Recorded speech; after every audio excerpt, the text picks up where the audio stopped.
Welcome back, everyone. We're diving into a topic that I think a lot of us can relate to: societal expectations and how they shape our lives. We're going to be talking about the social clock, those unwritten rules about when we should get married, have kids, climb the career ladder. Yeah, those expectations can be pretty powerful. To help us unpack all of this, we're turning to a fascinating piece of research, the Mills Study, which followed a group of women over their entire adult lives. It really is a goldmine of information. What makes the Mills Study so unique is that it's longitudinal. They first interviewed these women way back in the 1950s and then followed up with them every decade. Wow, that's a long time. Yeah. So we're really getting to see how their lives unfolded, both in line with and maybe veering off from those societal expectations, right? Exactly. And they measured all sorts of things along the way: personality traits, career aspirations, relationship satisfaction, overall well-being. It's amazing data. So let's jump right in. What were these women's initial expectations for their lives? This was post-World War II America, right?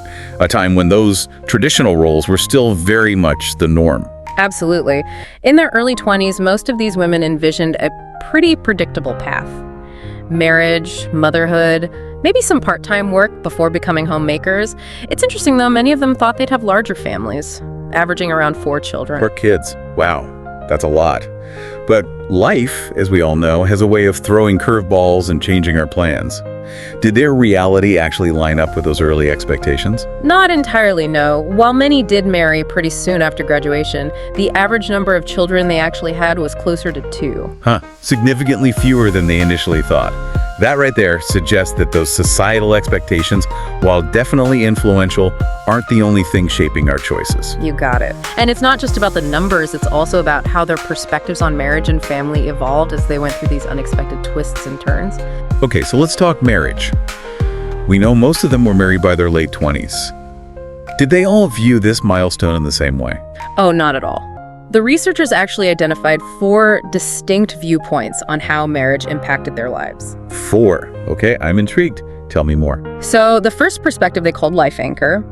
These women felt that marriage brought them increased happiness, stability, a sense of grounding. They really emphasized mutual respect and saw their partnership as a source of strength and support. It sounds like a really solid foundation for building a life together. Exactly. Then there's the second group. They viewed marriage as self-defining. These women, they fully embraced the traditional homemaker role and found deep satisfaction in creating a nurturing environment for their family. For them, marriage just aligned perfectly with their sense of self and purpose. So far, so good.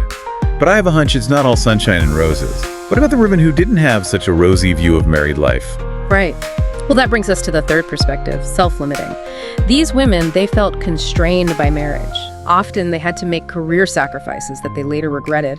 There was a sense of being held back, their individual aspirations kind of taking a back seat to family life. That's a stark contrast to the first 2 groups. Yeah. It makes you think about the potential downsides of conforming to those societal expectations, especially when they might not align with your own individual goals. Yeah. What about the final group? Did they fall somewhere in between? Not quite. The fourth group, labeled disoriented, seemed to struggle the most. These women felt uncertain about their role within marriage, often questioning their own identity as women. They felt like they couldn't keep up with their husband's pace, and they actually reported a decrease in confidence over time. Wow, that's powerful. It sounds like those societal expectations, when they're not internalized in a positive way, can actually be really detrimental to self-esteem. Absolutely, they can really impact how you see yourself. So it seems like there's a real link between how these women viewed marriage and their overall well-being. Did the study explore that connection further? It did, and this is where it gets really interesting. Those who saw marriage as a life anchor also tended to have clear career goals and a strong sense of self, even if they weren't actively pursuing those goals right then. Interesting. So it wasn't necessarily about having a career versus being a homemaker. It was more about having a sense of purpose and direction in life, regardless of the path they chose. But what about the flip side? Did the study look into why some women felt limited by marriage? Was it just societal norms, or were there other factors within their relationships? That's a great question. The researchers acknowledge that it's complex. Societal expectations definitely played a part, but individual personalities, the quality of the relationship itself, even things like economic circumstances, all contributed to how these women experience marriage. It's not a simple cause and effect. Right, it's never that simple, is it? But we can't forget that the Mills study tracked these women over decades. Did those initial views on marriage stay the same? Or did they change as their lives unfolded? Well, that's where we'll pick up in part 2 of our deep dive. You won't want to miss it. Welcome back to our exploration of the social clock. We're continuing our deep dive into the Mills study and how it sheds light on the lives of these women. Last time, we talked about those 4 distinct ways they viewed marriage back in their late 20s. But I'm guessing their lives didn't just neatly follow those initial perceptions, did they? Oh, you're absolutely right. Life rarely unfolds in such a predictable way. And that's what makes the Mills study so valuable. It lets us see those changes over time. We get to witness how these women adapted, evolved, and sometimes completely redefined their relationship with those societal expectations that were so prominent in their era. Okay, so let's dig into those changes. We know that starting a family played a big role for many of these women. Did the study find any connection between motherhood and, those shifting perspectives on marriage we talked about earlier? It did, and it really gets to the heart of how our personal choices and sense of self are intertwined. The researchers found that starting a family between the ages of 21 and 42 had a noticeable impact on certain personality traits, and this was regardless of their initial views on marriage. So what kind of impact are we talking about? Did becoming a mom generally make them more nurturing or patient? It's not quite that straightforward. While responsibility, tolerance, and self-control did increase for a lot of the women during this period, there was also a decrease in other traits like confidence, self-esteem, self-acceptance, and even sociability. That's an interesting mix. I could understand the responsibility and self-control part. Those seem like pretty natural consequences of having kids. But why the dip in confidence and self-esteem? Yeah, it's a bit of a head-scratcher, isn't it? The researchers offered a few possible explanations. One idea is that it reflects the selflessness that often comes with motherhood. The way women tend to put their children's needs before their own. Right. This could lead to, a temporary suppression of their own aspirations and a sense of losing their individual identity in that all-consuming role of being a caregiver. And remember, this was a time when those traditional roles were even more deeply ingrained, so the pressure to be the perfect mom was likely immense. Yeah, no kidding. Makes you wonder how these trends might look different in today's world. What with the evolving gender roles and more awareness of the challenges working mothers face, did they see any connection between, say, those who held the self-limiting view of marriage and how intensely they experienced these personality shifts? That's a really interesting question. The study doesn't explicitly draw that connection, but it's definitely something to think about. It's totally plausible that those who already felt a bit constrained by marriage might experience a sharper decline in self-esteem as they transitioned into motherhood, further reinforcing that feeling of being held back. It paints a bit of a poignant picture, doesn't it? This struggle many women faced, trying to balance societal expectations with their own evolving needs and aspirations. But of course, not all the women in the study went down that traditional path of marriage and motherhood, right? Oh, absolutely not. Some waited to start families, while others chose not to have children at all. And as you might imagine, their experiences shed light on these alternative ways of navigating the whole social clock thing and all the pressures that come with it. Okay, so let's talk about those alternative paths. What about the women who focus more on their careers? Did they experience those same personality shifts? Actually, they displayed the opposite trend. Women who mainly pursued careers during this period showed increases in things like independence, confidence, and assertiveness. Interesting. So it seems like engaging with the professional world, with all its challenges and rewards, fostered a different type of personal growth for these women. Yeah, it seems that way. It challenges the assumption that fulfillment can only come from family life, right? What about the women who didn't strongly pursue either path? The ones who maybe defied the social clock altogether? Yes. The nonconformists. They were a small but important group in the study, about 16 women who, by 28, hadn't fully committed to either traditional family life or a career.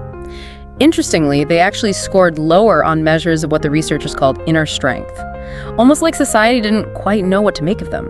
So they were viewed as maybe less resilient or driven simply because they weren't following that expected script? Precisely. But here's the thing. By their 40s, these women were thriving.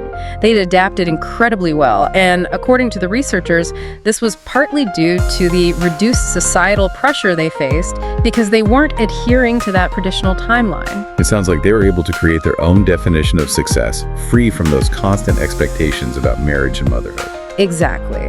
It really highlights how those individual paths to fulfillment can sometimes look very different from those societal norms, and that sometimes breaking free from those expectations can lead to a greater sense of well-being. It reminds us there's no one-size-fits-all approach to life. Sometimes those who forge their own path are the ones who end up finding the most fulfilling journeys. But let's be real, life rarely goes smoothly.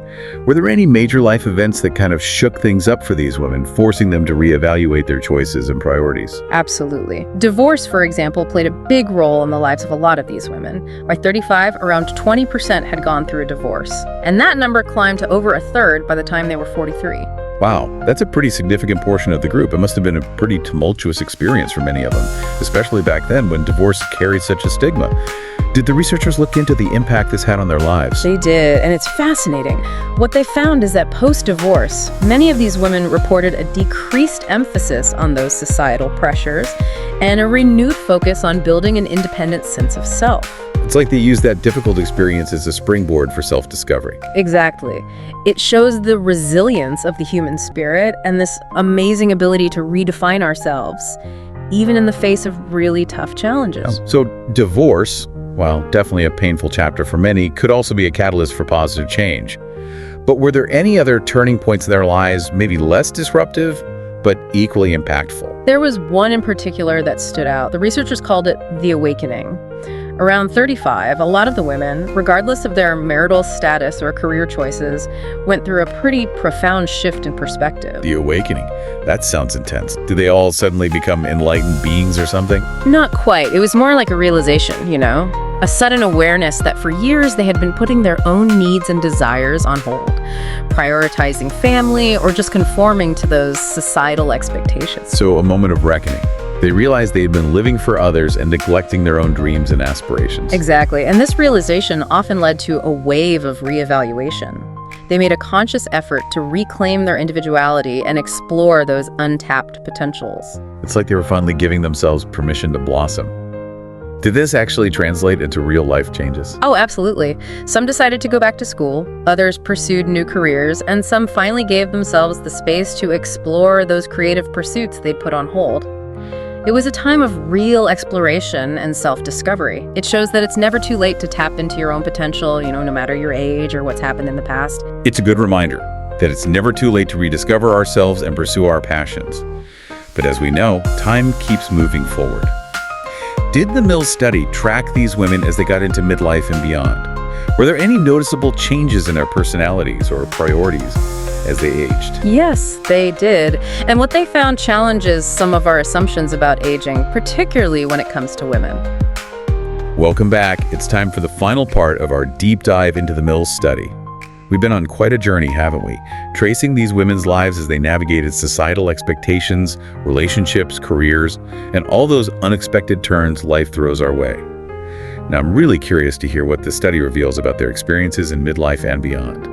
Well, prepare to be surprised, because what they found really challenges some of those common assumptions we have about aging, especially when it comes to women. Okay, you've got my attention. Lay it on me. Yeah. Did these women just settle into their chosen roles, or were there still some surprises in store? It seems those social clock pressures didn't just magically disappear as they got older, but their relationship to those expectations did shift in some interesting ways. Around 52, they started showing an increase in what we might traditionally think of as masculine traits, greater confidence, more assertiveness, less of a need for help. That's fascinating. It sounds like they were becoming more self-assured and independent as they aged. Yeah. Not at all conforming to that stereotype of becoming more passive or reliant on others. You got it. And this shift was actually in stark contrast to their mother's generation, who pretty much stayed in those traditional roles even at this age. Yeah. It really suggests a kind of generational shift towards greater self-definition, a breaking free from those rigid gender roles. It makes you wonder if maybe this shift was a direct result of their experiences navigating those societal expectations throughout their lives. Maybe all those years of making choices, facing challenges, and forging their own paths ultimately led to this greater sense of agency and self-reliance in their later years. What do you think? It's definitely a possibility.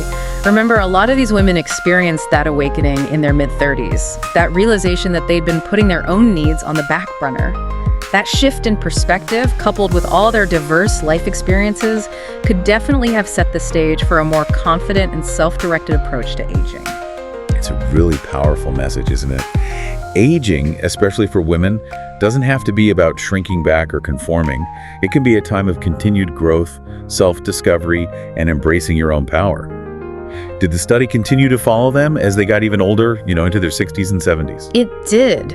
And what they found paints a really heartwarming picture of this stage of life. As they entered their later years, their focus shifted from achievement to autonomy. They had a strong desire to live life on their own terms, to be free from responsibilities, and to embrace experiences that brought them joy and fulfillment. Sounds like they are finally reaching a place of true freedom, letting go of those external expectations and just focusing on what truly mattered to them. Exactly. They also talked about wanting to nurture the next generation, sharing their wisdom and experiences, leaving a legacy, so to speak. It wasn't just about their own individual fulfillment anymore. It was about contributing to something bigger than themselves. I love that. It shows that aging doesn't have to be about decline or withdrawing from the world. It can be about finding new meaning, connecting with others in meaningful ways, and making the world a little bit better. So here we are at the end of our deep dive into the Mills study. What are the key takeaways you hope our listeners will walk away with? Well, I think the most important takeaway is that the social clock, while definitely influential, doesn't have to dictate our lives. These women's experiences show us there are so many paths to fulfillment. And those paths are often full of unexpected twists and turns, sometimes even outright rejections of what society tells us is appropriate for our age. It's about recognizing that our journey is our own. There's no one-size-fits-all timeline for happiness or success. And sometimes breaking free from those expectations is exactly what allows us to truly thrive. Couldn't have said it better myself. I hope our listeners feel empowered to question those shoulds that might be holding them back, embrace their own timeline, and pursue what brings them meaning and joy, regardless of what that social clock might be ticking away about. This has been such a fascinating exploration. Who knew a study from decades ago could still be so relevant today? Thanks for joining us on this deep dive into the Mills study. We hope it's given you some food for thought and maybe inspired you to create a life that truly aligns with your values, dreams, and aspirations, no matter where you are in your own personal journey.